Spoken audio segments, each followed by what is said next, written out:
What's up? What's up? What's up? What's up? So yeah, So I know, right? Pause. go ahead. You got Sadell Nicole here. Man, we got so much stuff that we got to get into. So it's just like, it's so much happening in sports right now. Sadell Nicole, the Lioness, and Carlita Nicole, the quirky queen herself, Chi-Town, born and bred, Texas fed. What's up, y'all? what's So, up? like Sadell said, this has just been a crazy week in sports. And we love that. We love all the drama, the good drama, not necessarily the bad drama, but it's definitely tea there. And it's definitely discussions there that we got to dive into. But first Yes. things first, Sadell, I have a gripe with these daggone Philadelphia Eagles fans. Okay? The Feagle Eagles. My issue with them, yes, Philadelphia is undefeated. Congratulations for a schedule where it has not proved your I don't want to say worth, but it hasn't proved that they can actually go go in the playoffs and actually beat playoff teams. Like I feel like the Eagles fans are taking this a little bit too seriously because at any given moment they could legit lose a game to anybody. Like and they're battling some injury issues, but my gripe is like, chill, y'all not gonna end the season 17-0. Like, chill down, chill.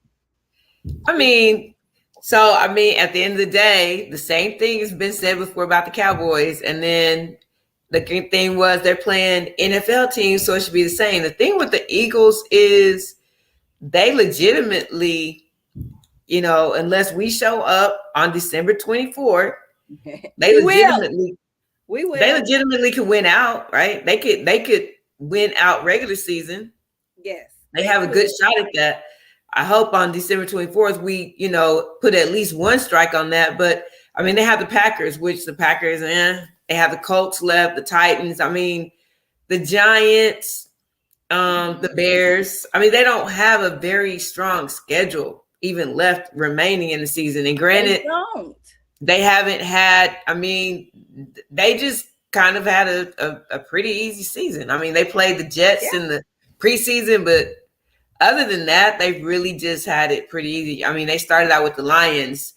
I did think that Jacksonville maybe would have given them a little. They just haven't had anything. They haven't. Steelers have gone down. The Texans, I mean, they just haven't had any contenders really. Yeah. And they don't really have anything left but us on the remainder of their season. So very true. Now, the only thing is, can we prove that we can contain Kyler? I mean, we got to step up, and I think we've moved in. Jalen. Oh, Jalen. Girl, I said Kyler. Hey, Coach Pert. I mean, we've moved, I think, I hope, in the right direction to be able to slow the run down and be able to contain a QB like him, because that's going to be their biggest strength and weapon against us. But other than that, I don't see them losing any other games, to be honest. What I know is that they're not going to go undefeated this season. So I do believe this Christmas Eve game that the Dallas Cowboys plays against the Feagle Eagles, that game will look nothing like the game that we played when we had Cooper Rush. Okay, so that's one thing. But the other thing is, the Eagles, they battle with injuries throughout the season, so they don't know who they're going to be able to have healthy at that point in time. But also, like I said, it's something that for the Eagles, they don't have a for real. They haven't played good teams, and when they get to the playoffs, like, I wouldn't be surprised. Like, absolutely, they're going to have a first round bye, but I wouldn't be surprised if they got knocked out in the second round.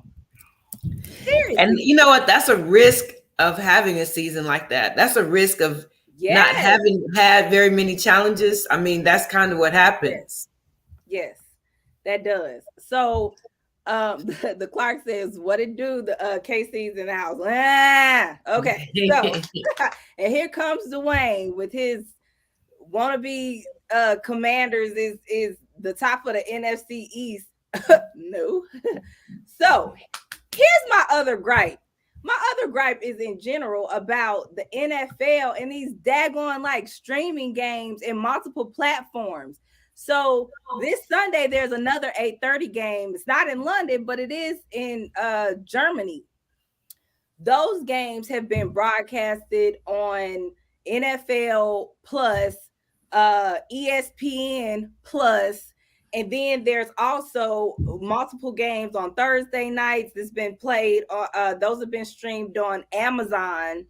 Um, there's no way, like a few years ago, there was a few places where we could watch all of the games. Now it's all divvied out into multiple streaming platforms where unless you have NFL Plus, NFL Network, the Sunday Ticket, Amazon, uh ESP, all of these, unless you have all of these streaming Yeah. services, you cannot watch all of the Yeah. NFL games. And I'm as a fan who does legit, y'all, on Sunday mornings, the 12 o'clock games, I have six games going at the same time. I am watching all six games and I'm on both of my phones for my fantasy teams. I'm legit, like, this is what I do. This is what I live for. Sunday mornings, like, let's go. I'm so excited about it. But it's like, dag, like now with this NFL Plus, I don't have NFL Plus. Right. I can't watch this 8:30 game unless I go and try to stream this someplace else. But I paid for the other platforms. How much more money do you want me to spend? Okay, I got that off my chest. But do you understand my gripe and how Yeah. it's changed this season? YouTube TV has a lot of them. That's another one. Yeah. But Yeah, there's I no agree. platform where you can see everything. And I'm just like, NFL, I know you're trying to make money. I know you For want sure. these other platforms, this, that, and the other. Like, I get that, but dag, come on. Dwayne said get a fire stick and some hateful stuff about they're gonna beat us on Monday. You can book it. Like I don't even know why he would even say that. Like you can book it. You don't even believe that yourself, sir. Right. Right. Okay, so getting to some of these games, I'm just gonna run down some games that we had this Sunday or this in week 9 for the NFL. So first things first, I already told y'all that the Eagles remain undefeated. The Lions beat the Packers, y'all. Okay, why is that a big deal? Not only is it Aaron, but like this is a division game for them. Okay. And when it comes to the Packers, like Aaron Rodgers, his frustration was clearly growing throughout this game. He threw 3 interceptions. He is ticked off right now at them not being able to score points, win games, etc. They don't really have a receiving core, well, a healthy one. I think Alan Lazard had an injury. Romeo Dobbs is out. Aaron Jones is battling an injury this week. Legit, between Aaron Jones and AJ Dillon, that's where the Packers are gonna. That's how they're gonna have to play. They're gonna have to run the ball. They don't have healthy receivers. Aaron Rodgers now didn't practice or had limited practice today because his right thumb, that's his throwing hand. If you did that this week against the Lions, imagine what's about to go down with my Dallas Cowboys in our pass rush. Okay. Yeah. I can't wait for Michael Parsons. I don't want to see Aaron Rodgers get hurt, nothing like that. But is he gonna play? Like, is he gonna play? Like, I would be like, hey, coach, I'm gonna sit this week out. put my backup in. But Yeah, I mean, Micah is definitely in the running for Defensive Player of the Year. Like that dude is out. Right? Actually, they did talk about that earlier. I need that light on.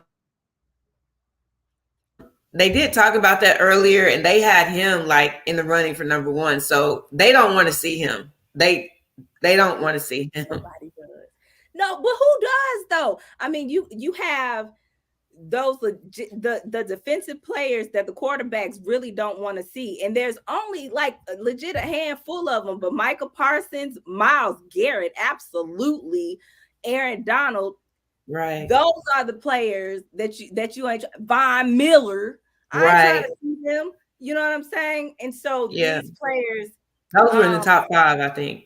yeah, and I'm so proud of Micah. Like he's just an upstanding young man. Like he works so hard on the field and off the field. He's just a great personality, and he is good for our organization. So shout out to Micah. The Cowboys ain't even played this week, but we still giving love where there needs to be love. Hey Dak, hey bro, let's knock this out against the Packers. Let's go. So the Bills lost to the Jets.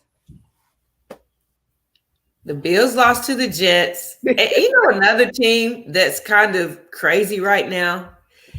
You remember when the Raiders first got Carr and they were just like, we rolling now, like they had all these things because he's a car, and now Yes. it's like the wheels then fell off the car because I'm like, what Yes. the freak is going on? Last week before last, they scored 0 points. Like, how do you play an NFL game and not score a point? Like, I There's don't been a understand. couple of shutout games this season. 0. Hey, Doug. I mean, you can't get them in field goal range. And then they lost this past week to one of the worst teams in the league, Jacksonville. No.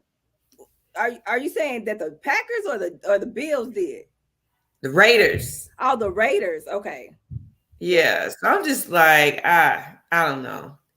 But it's just a Well, few teams that are kind of out there that's crazy. Packers, I think they're just in a bad situation and they done paid this dude all this money. And I don't know what's gonna happen with that. does Aaron Rodgers stay after this season? Does he ask for a trade or does he retire? I I don't think he's gonna ask for a trade because he's gone to bat and act like such a jerk the last season and got this money and now it's like I'm going to retire here and he's so frustrated and blah blah blah and he doesn't really have any weapons but he's supposed to be the great one so they still shouldn't look like this but Right. I I don't know. I mean, in my opinion, he should have retired last year. In my opinion, Tom Brady should have stayed retired. But it doesn't matter. So Doug said the wheels fell off when Henry Ruggs messed up. Yo, last season, it didn't start with Henry Ruggs. Somebody else on the team had done something first, and I don't know if it was it some controversy with the coach. It was something else before the Henry Ruggs. And once Henry Ruggs happened, it was like that was the camel the straw that broke the camel's back. I do agree with that to a certain degree, but it's just been a lot of craziness. Yeah. Doug thinks that he's gonna retire, that Rodgers will retire. Chemistry is absolutely vital. Absolutely, it is. And Aaron Rodgers does not have that with his team. And I feel like as a leader, you are responsible for that. But Aaron Rodgers still, we know he comes across as arrogant. And he's also one of those QBs who it's everybody else's fault but his own, right? So there's another game. The Seahawks won over the Cardinals. Let me tell y'all something. I have Kyler Murray, and I had past tense Kyler Murray as my quarterback in Dope Sports Chics. This week, I got so fed up, I dropped him. And it's the fact that Kyler Murray plays football so arrogantly that he holds on to the ball.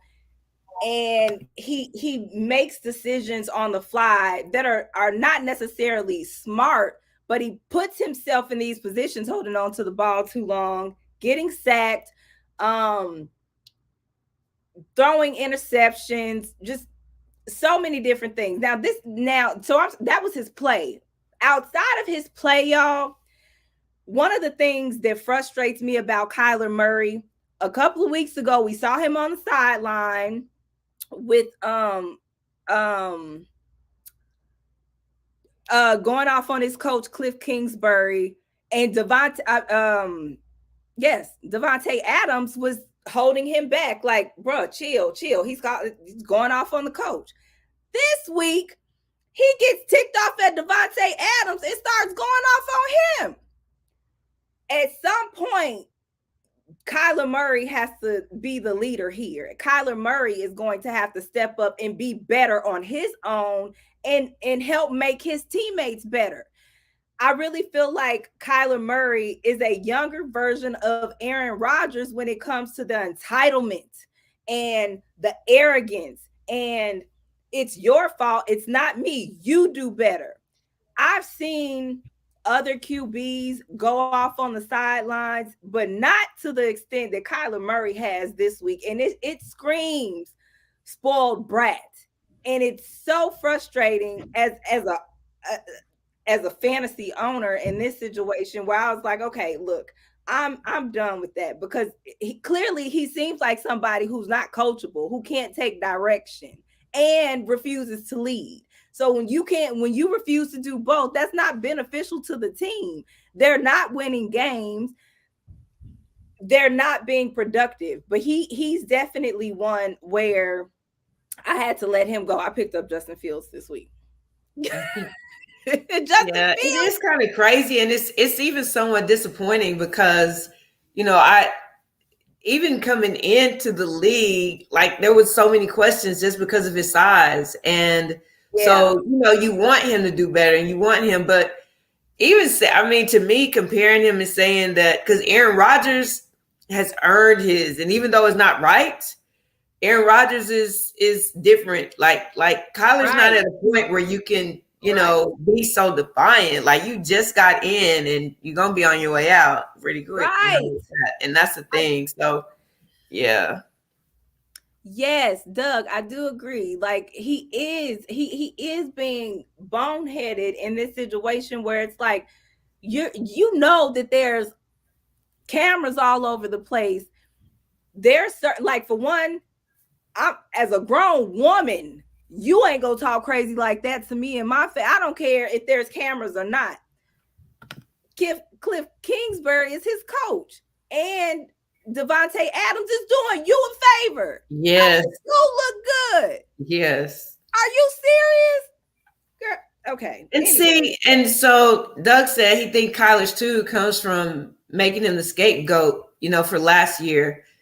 And that may be so to a certain degree, but to me, like, do stuff that makes it so you can't look like the scapegoat. You know what I'm saying? Like, that means you take yourself to another level. That means you play harder. That means you refine your craft and work on those things versus acting like a little baby crying all the time.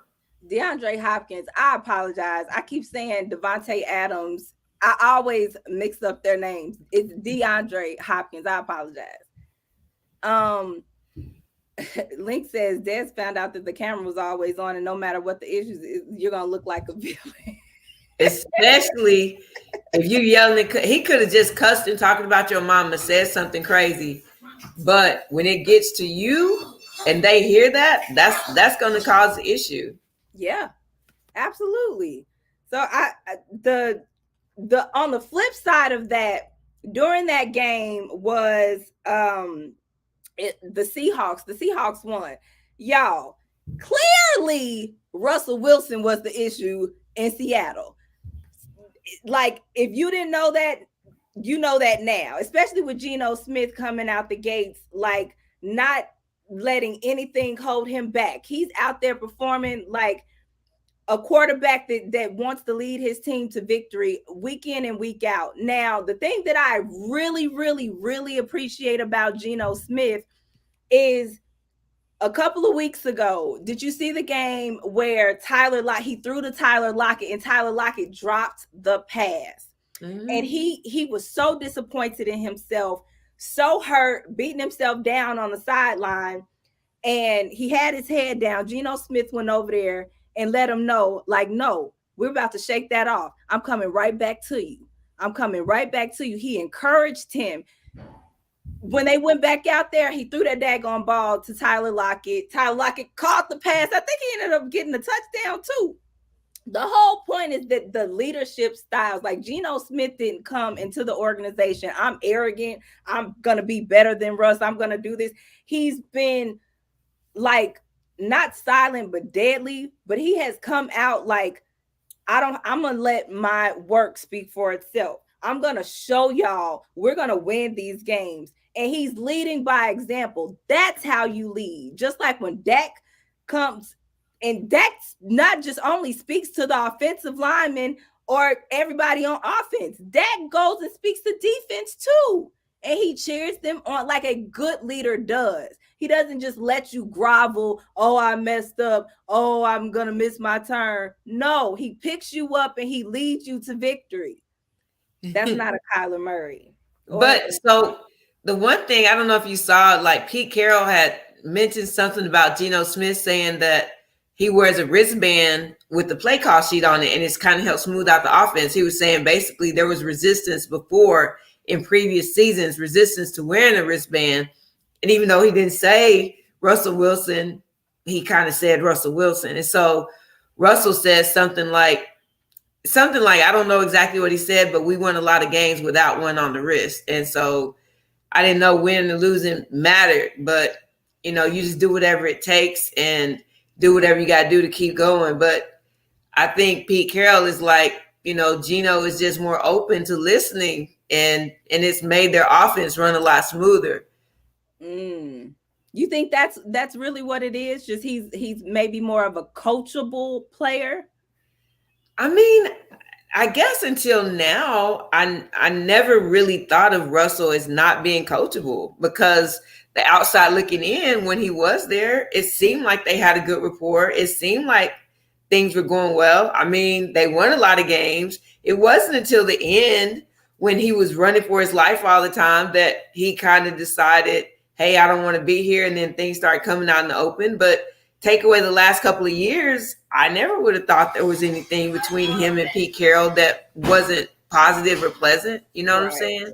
I wouldn't have either, Sadell. However, like listening to his former teammates now, like they have to get in touch with his agent to talk to him. But meanwhile, there are other quarterbacks in the league that are like, hey, let me invite the offense over for this weekend, and I'm gonna have dinner or whatever the case is. Let me invite the defense over, whatever the case is. And Russell Wilson is saying, contact my agent if you want. But see, his teammates. Russell Wilson has, I think, he's gotten a little bit, to me, he was more down to earth. Yeah, Doug said it's Sierra's fault. And I'm not saying it's Sierra's fault, but I'm saying that he was a little bit more down to earth, or at least appeared to be a little bit more down to earth before he got married and all into the glam and all of that stuff. So I don't know. It seemed like it, but I'm not quite sure if that made him more closed down and reserved or whatever the case is. But when it's like you're a coach, if you had a player that was supposed to be the leader of your team, but was that standoffish with the rest of the team, like how would you approach that situation? No, I mean, and it's different basketball and football in general. Basketball is a lot more closer knit. Like it's a handful of them. But yeah, even with my son, I'm like, dude, you're gonna have to rally these people. You're gonna have to get everybody together. It's just somebody. It can't be the coaches giving all the instructions. Somebody's gonna have to be the leader. So there was a comment that Ant said that Geno Smith has had to prove himself and earn his position, while Kyler was praised and worshipped since high school. And that is very true. Kyler it's not, it's high school, and then college. So Kyler definitely had it going on all the way to the NFL. But And the thing with duh. that is there's that, and that's a risk that happens with a lot of these.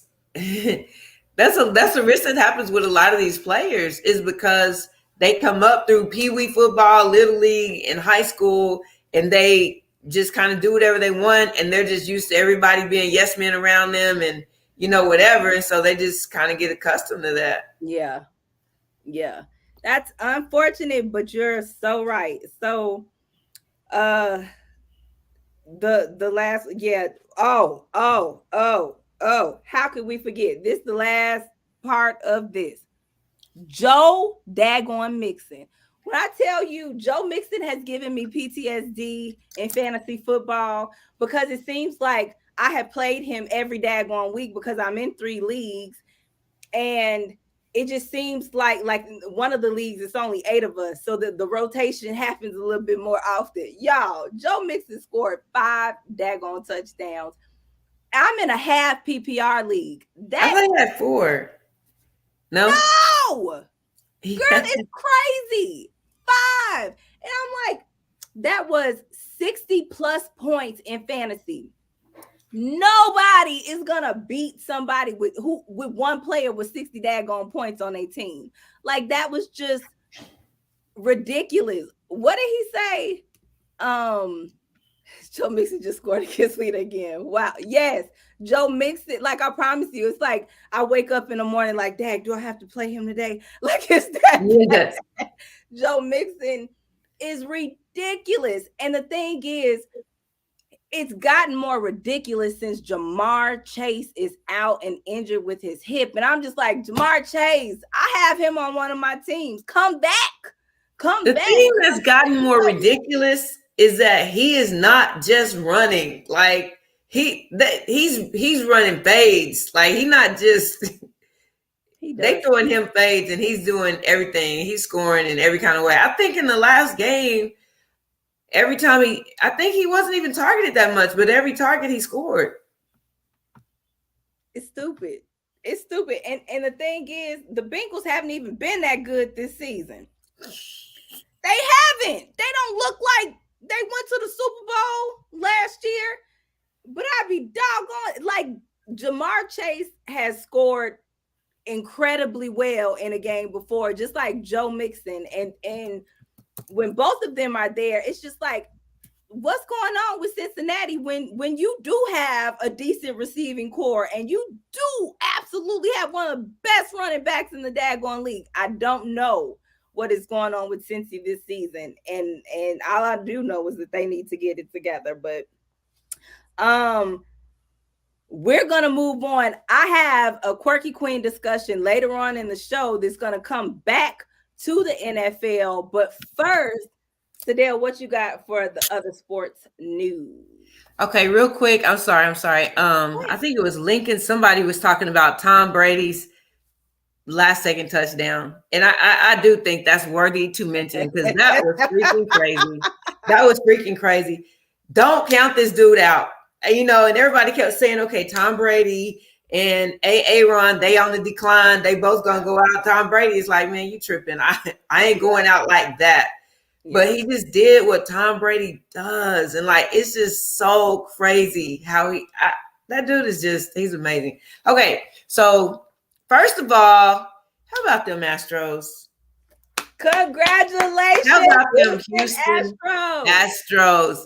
Okay, and then, I mean, just the fact that they started out down, and last week when we were on, they were tied, and then all of a sudden they had a surge, and then they went up like 5-0 really quick, and it just kept going. And I'm so glad they finally were able to bring that back home again. The thing that's crazy with that, exactly, that Link said, I was like, get out of here. Brady is like, hold my beer. No lie. No lie. That is crazy. That's crazy.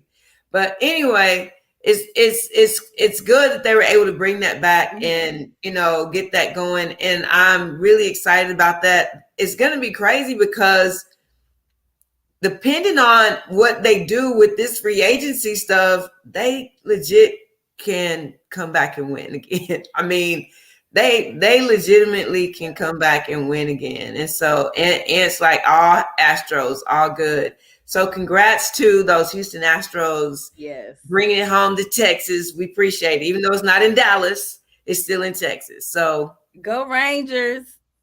Like, look, I still have my Rangers World Championship shirt, but right, yeah.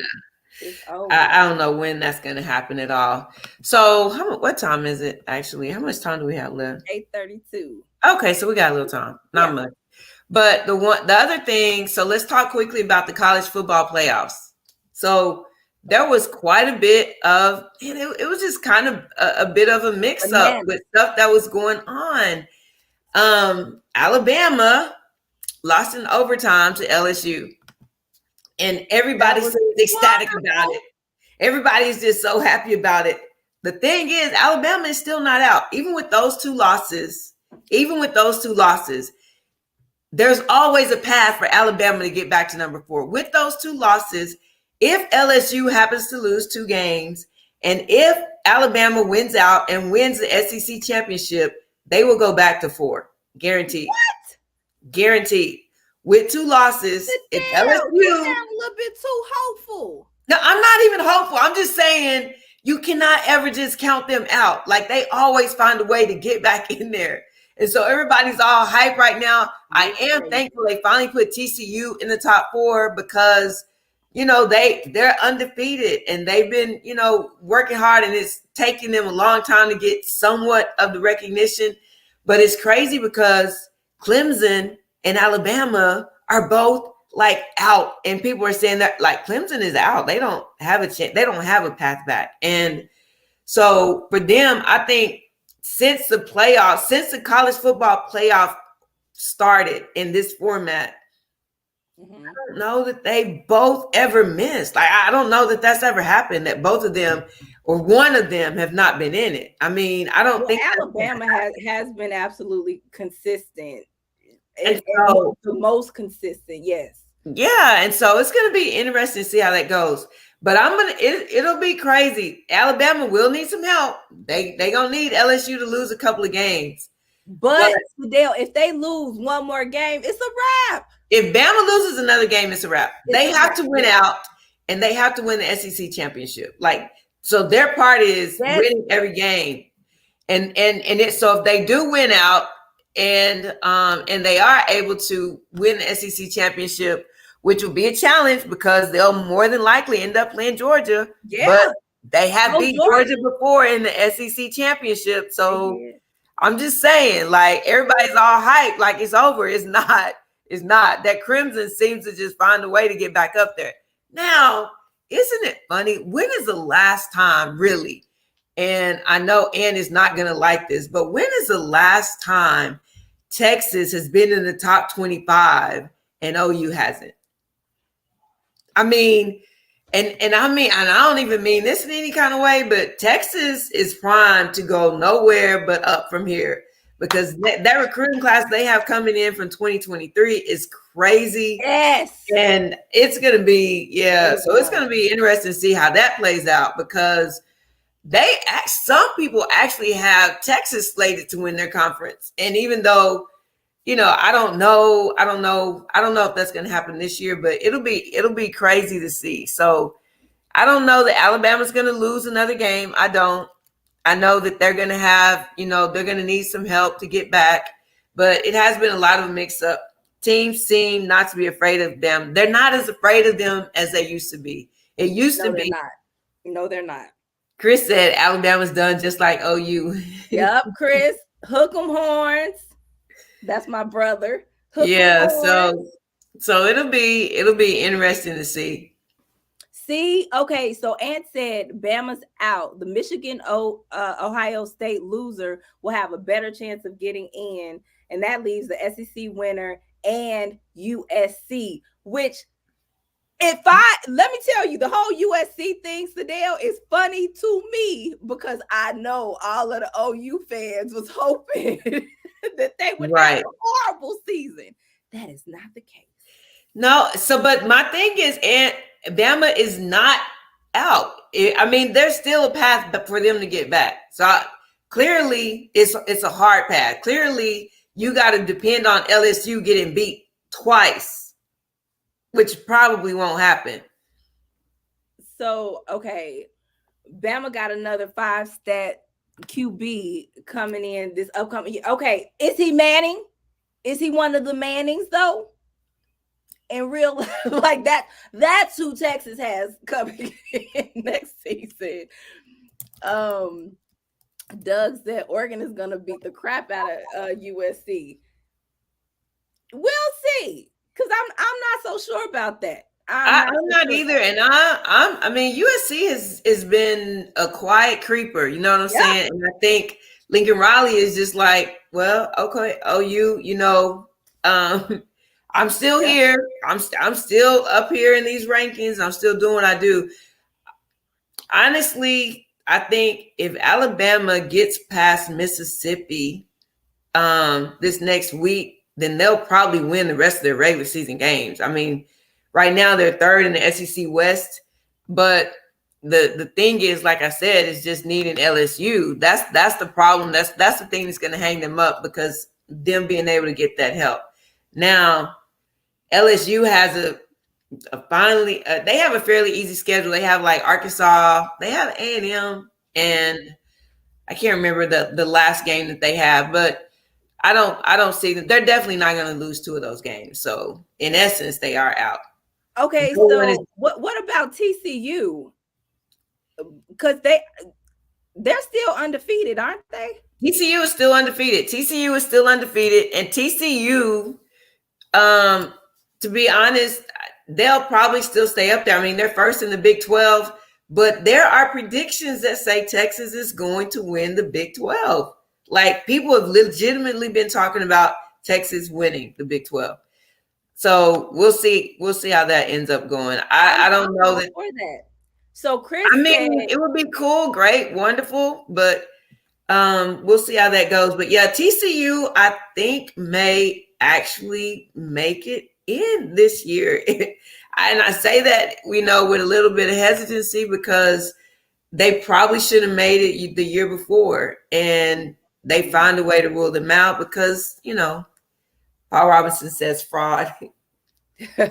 So Chris said that he thinks that Manning will come in next season and sit and be second string behind Quinn Ewers. Now, Quinn Ewers, y'all saw him against Alabama, and then he got hurt. Quinn Ewers, I'm all for the mullet. Let's go. I love watching him play, like watching Quinn Ewers and watching Bijan Robinson on the field. It's just great football. And if Ewers continues through the rest of this season the way that he's been playing, I do think that Manning may have to come and work his way to that starting position. And said that he just found out that Lincoln Riley's younger brother is offensive coordinator at TCU, which, wow, I didn't know that. Yes, he is. So we saw that the younger brother, what would be interesting is if he ended up getting promoted to the head coach at TCU. But the fact that they are undefeated and this is Lincoln Riley's little brother, wouldn't it be interesting with TCU and USC? I just think that's cool. Chris does think that Texas will win. Okay, so Doug said there have been several games in which Williams struggled against teams they should have blown out. TCU's last major hurdle is Texas. Yeah. And Hayden. That is so. Let me take that off. Doug called Lincoln Riley's little brother baby Riley. Baby Riley. Paul said, in the words of Bubba Dubba, is trash. So, okay, go ahead. Okay, so golly, let me think. Let's just talk. Let's just go ahead and jump into this Kyrie thing. Um, Well, so Kyrie was I'm ready. Go ahead. go ahead. No, I was So preparing myself Kyrie for this Irving, time. I don't know if y'all know, but he was suspended from the Nets for at least 5 games because he endorsed an anti-Semitic film and refused to apologize and refused to back down. And then he apologized like after he got suspended. He didn't Now the endorse thing, it. huh? It wasn't endorsement. He posted it. He posted it and supposedly in support of it. And so then you got the owner that came out and said, hey, we don't really believe in that. And they came out with a statement condemning it, saying that we don't promote any form of hate speech and just go out. And it just said that there was an endorsement and they were talking about it, but they didn't actually name Kyrie at that time. And then a little bit later, the owner went on and specifically said something about Irving's post and said he's disappointed that Kyrie appears to support a film that's based on a book of disinformation. And he said that maybe they should talk or whatever. So Kyrie comes back and says, I'm an omnist. And an omnist is basically a person that believes in every kind of faith. Like he said, I don't disrespect anyone's religious beliefs. And, I'm not against the Jews. They're trying to push this label on me. And it doesn't reflect who I am. I embrace it and want to learn from every religion. And so it's kind of gone back and forth. So he's gotten suspended. Now, the thing that's given the NFL Players Association probably the biggest heartburn is that his reinstatement process, which I agree is kind of a little crazy. So it says in order for him to be reinstated, he has to issue a verbal apology and condemn the film. First of all, he has to share the apology. Huh? That's just one thing. That's one thing. He has to share the apology on social media. He has to go through sensitivity trainings. He has to meet with Jewish leaders in the Brooklyn community, meet with the owner, make a $500,000 donation to an anti-hate cause. These are coming from the Nets. This is from the Nets. This is not from the NBA. This is from the Nets. These are their requirements in order for him to be reinstated. So it's just a lot, and I don't know that that's going to happen. I mean, so this film was I think it was released in 2018. It's called Hebrews to Negroes, and basically, it's just supposed to be based on a book that has a lot of things saying that the treatment of African Americans and how they became slaves, and all of these things, and so. He endorsed it supposedly, but he's saying he didn't necessarily endorse it. He posted about it.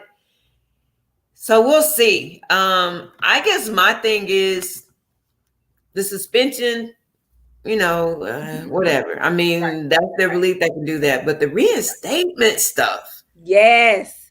The reinstatement requirements, it's a lot. Like, that's a lot. Like, you're going to require me to get $500,000 but I got to sit down with Jewish leaders. Like, and I'm not saying, like, I'm not, of course, against any other religion or whatever, but that's just a lot. It's not like he came out and said, I hate all Jews and whatever, or maybe we should enslave them, or maybe we should do whatever. But I don't know. I don't know that he's going to submit to those terms. I don't believe he will, Sadell. There's an appeal process, and the NFL Players Association is even, in on this because they're like, that's too much. Like, it is crazy. I really feel like this was a ploy to force him into retirement. I feel like this is their way of saying, we don't want you anymore. We're like, you could go. We're going to wash our hands of you because we know that you're not going to submit to us the way that we want you to.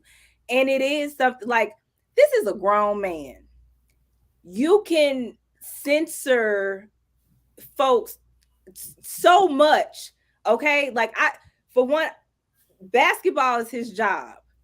Yes, and he absolutely shouldn't do or spread hate language or hate media or propaganda, anything like that. Because I do think that, just like we tell our kids, you better behave when you're not with us because you represent us. I get that from the NBA, but I do feel like that the Nets are going overboard in all of what they're saying that he's required to do in order to come back. And it's like, if you don't want him there, just say that.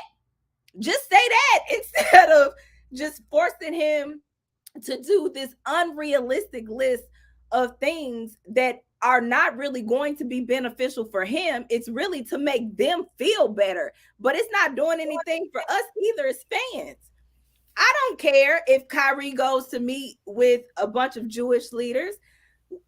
I do know that I've seen Kyrie constantly giving money to different organizations to help them. Like, he is a philanthropist in that way. This man has already proven that. If he said he's an omnist, then he's an omnist. He doesn't have any hate.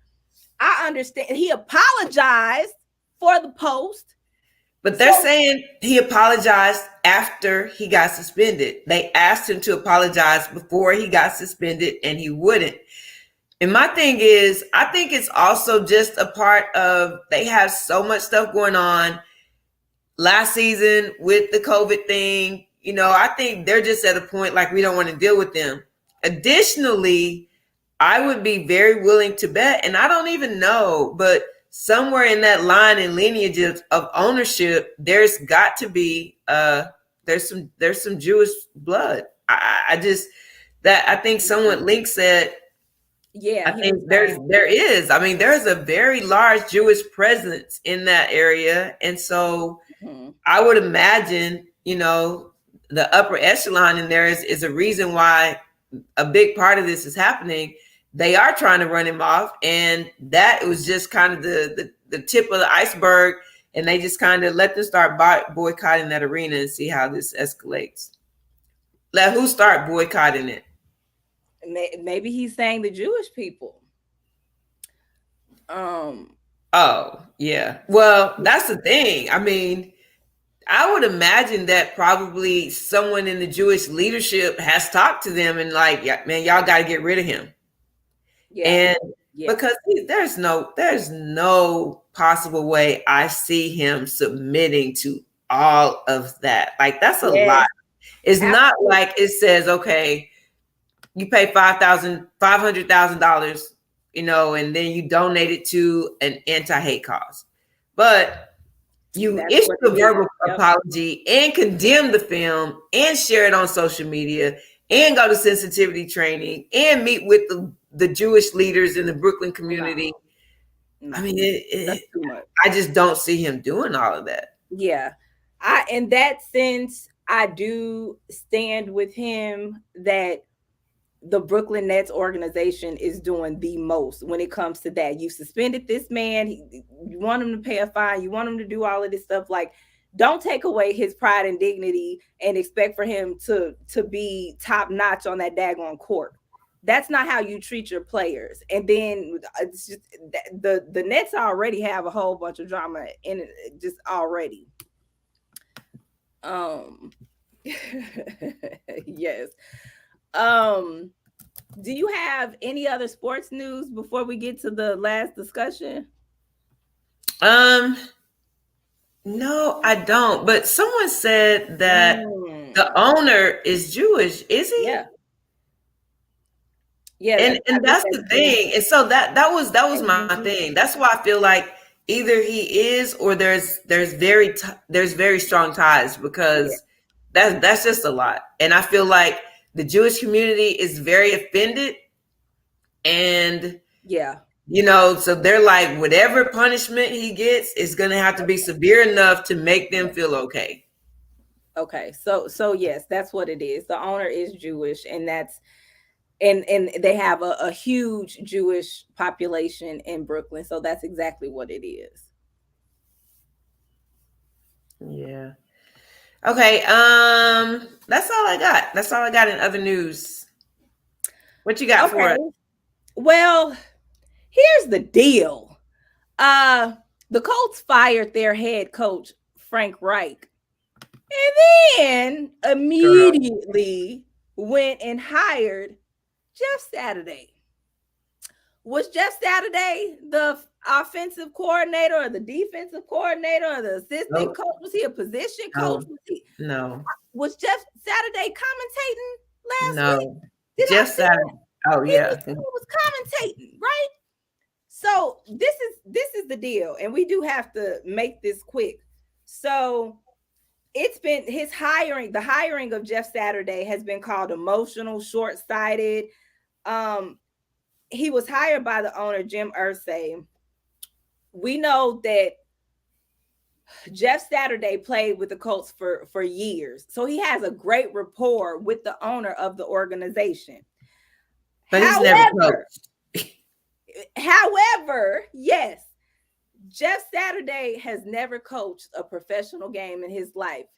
Also, Jeff Saturday has never coached a collegiate game in his life. But you know what he has coached?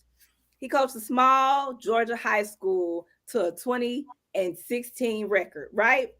This is also the part about that's like, what is really going on? Jeff Saturday multiple times was offered a position and rebuffed those positions because he didn't want to be an assistant coach and he didn't want to be in the front office. Now, all of a sudden, now he's the head coach. Now, what does that mean? Part of the issue that's arising around this is that during the press conference, when he was introduced as the interim, for one, this wasn't like I'm introducing an interim coach. This was they brought out the red carpet for Jeff Saturday as if this is his position. And he said during this press conference, Sadell, you've got to earn your place here. Well, isn't that ironic? Don't you think? Yeah. Seriously? You guys, at this point, we've talked about coaches being passed up, the goalposts moving, the nepotism in the coaching, hiring and firing situations. In the coach situations, yes, they have been losing this season, which is why Frank Reich was fired. It's still a little less than half of the season going. It in the last couple of years, we've seen these interim coaches be put out there to be perfect coaches, and then when they don't fulfill that at the end of the season, their hands are washed. The organization washes their hands of them. And a lot of times you do see black coaches and those in the interim positions almost a setup to fail. Now, I don't believe that this Jeff Saturday hiring of the Indianapolis Colts is a setup to fail situation. I look at this situation as if Jim Irsay says we're losing. We fired Frank Reich. I need somebody to come in here. And this is the thing. It's what's not going to happen is that you're going if you are a coach, a positions coach, a coordinator of the Indianapolis Colts, do you even want to risk your entire career on the rest of this season as an interim head coach? Because you too would not be promised your job back if you lost the rest of this season. But with Jeff Saturday, I don't think that's the case. Maybe Jim Irsay is saying, you know what?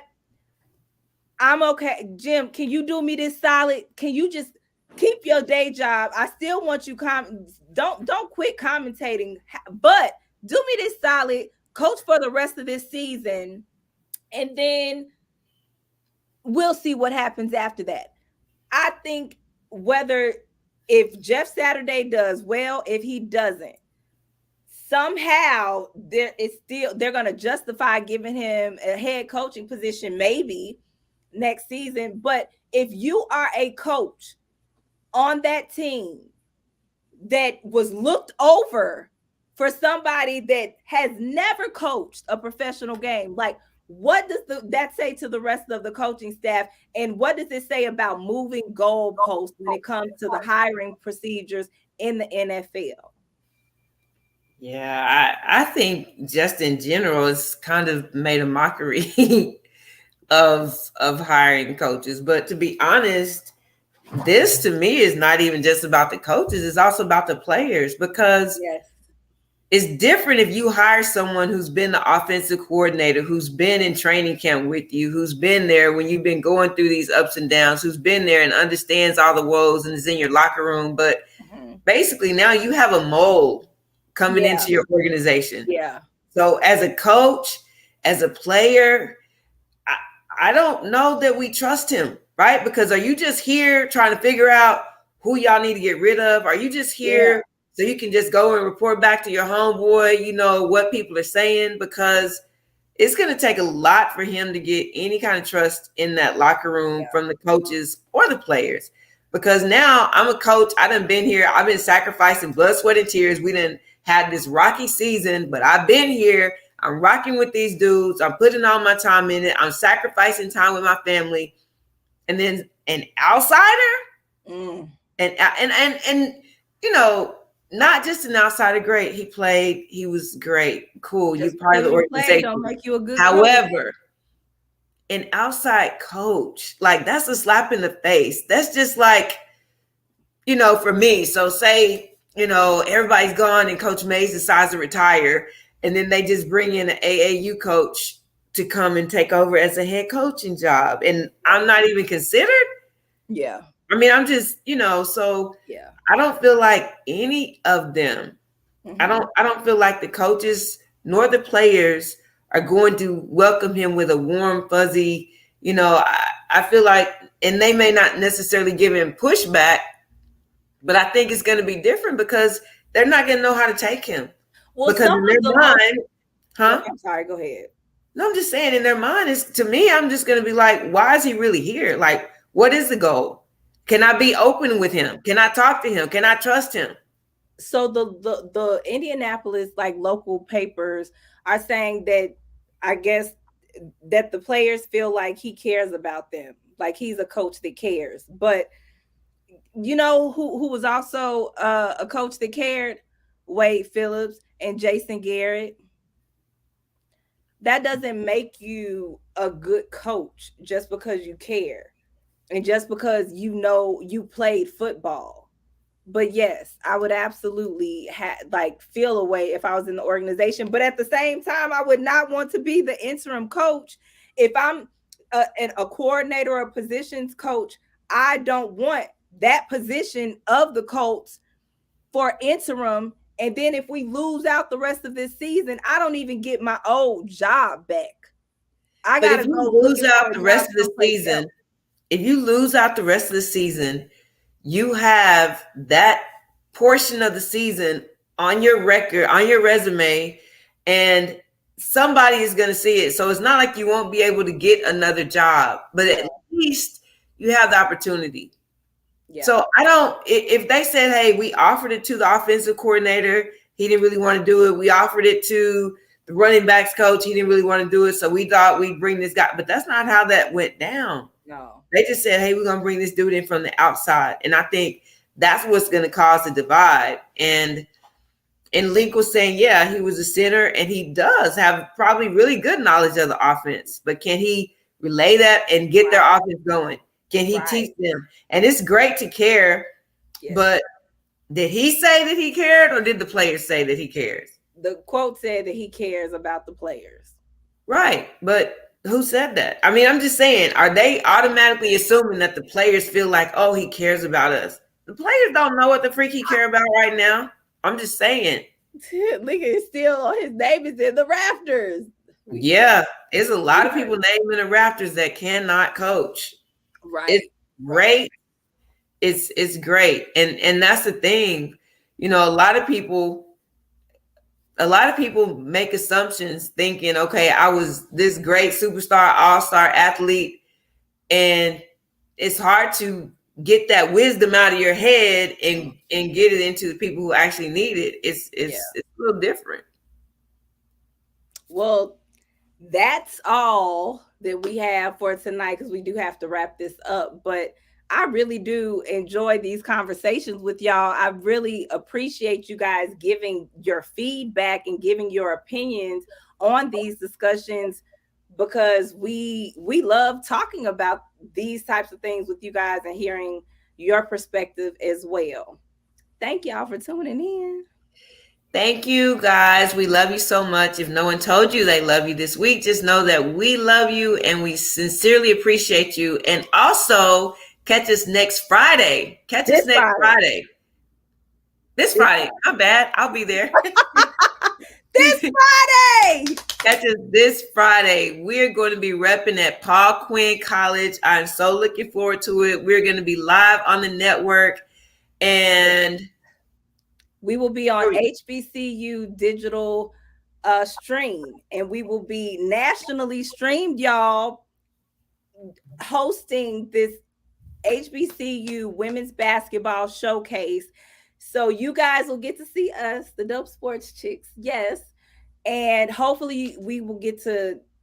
You guys will get to see us in another space and seeing us commentate and interact with the players and the coaches. We're so looking forward to it, and we hope you guys tune in. We will post it on our page. We will. We love you guys. Have a great week. Peace out. Yeah.